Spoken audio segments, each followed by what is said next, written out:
তো আজকে তো তোমরা জানো যে লাজের আইবুড়ো ভাত হচ্ছে। তো আমাদের বাড়ির সবাই মোটামুটি এসেছে। সব থেকে খারাপ লাগছে সোনা পিসি আসতে পারলো না যেহেতু অসুস্থ। তো যাই হোক, কিছু করার নেই, কোনো একটা অনুষ্ঠানে কেউ কেউ বাদ যাবে, আবার কোনো একটা অনুষ্ঠানে হয়তো সবাইকে পাওয়া যাবে। তো যাই হোক, সবাই মিলে আনন্দ করেছি যতটুকু সম্ভব আমাদের আর কি এই মুহূর্তে। অ্যান্ড এই যে দুটো পুচকুকে দেখছো, এই দুটো হচ্ছে আমার যমজ ভাইপো, মানে যার বিয়ে আজকে। লাজুর দুই ভাই।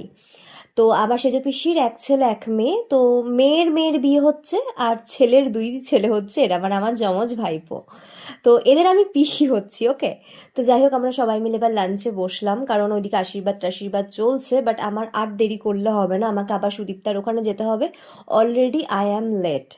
এবং আমার মনে হয় সুদীপ্তার আইবুড়ো ভাত অলরেডি স্টার্ট হয়েও গেছে, আমি গিয়ে হয়তো দেখতেও পাবো না। তো আমার যেহেতু ওষুধ খাওয়ার ব্যাপার আছে, আমাকে খাবারটা খেয়ে নিতে হচ্ছে এখানেই। তো আমি খাবারটা খেয়ে তো নিলাম।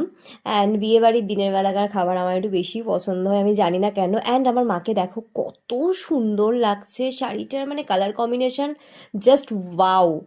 তো সত্যি খুব ভালো লাগছিল মাকে আজকে আমার নিজেরই। আমি একটু মায়ের ভালো করে ফটো তুলতে পারলে আর একটু খুশি হতাম, বাট সেটা আর সিচুয়েশনের জন্য হয়নি, হয়ে ওঠেনি। তো কি আর করা যাবে, better luck next time. Anyways, এখন সবাই খেতে বসেছে, বাবা মা বড় বুড়ি মাসি মেশো সবাই বসেছে। বড় বুড়ি মাসি হচ্ছে মণি, মানে আমার বড় জেঠিমার বোন। তারপর ওই যে ওইখানে রয়েছে মণি, এটা আমার বড় জেঠিমা।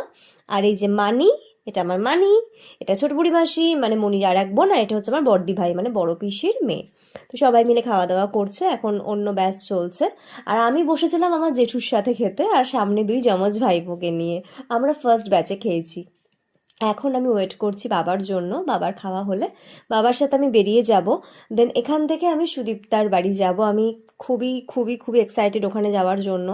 এখানেও মন পড়ে আছে, ওখানেও মন পড়ে আছে, কোনোটাই আমি 100% অ্যাটেন্ড করতে পারছি না, বাট কি করব বলো, যতটুকু পারছি তার মধ্যে শরীরের এই অবস্থা, স্টিল চেষ্টা করে যাচ্ছি যতটুকু সম্ভব। আর এই যে এই ভদ্রমহিলার মেয়ের বিয়ে, শাড়িটা দিদিভাই ভীষণ সুন্দর পড়েছিল। এবার লাস্টকে টাটা বলে এখন আমি বাড়ি যাচ্ছি, কারণ ওর এখন আশীর্বাদ পর্ব চলবে, ফটো সেশন চলবে, সব কিছুই চলবে। আমি সন্ধ্যেবেলায় পারলে আবার আসবো। এখন আপাতত বাড়ি যাই। তো আমি বাড়ি ফিরছি এখন। অ্যান্ড হ্যাঁ, বাড়ি ফিরে গেছি বাবার সাথে, তারপর আমি আবার বেরিয়েছি টোটো করে, এখন আমি যাচ্ছি সুদীপ্তার বাড়ি। তো সুদীপ্তার বাড়ি যাওয়ার পর কি কি হচ্ছে না হচ্ছে সব কিছু ডিটেলসে তোমাদের সাথে শেয়ার করবো। So wait for the next blog.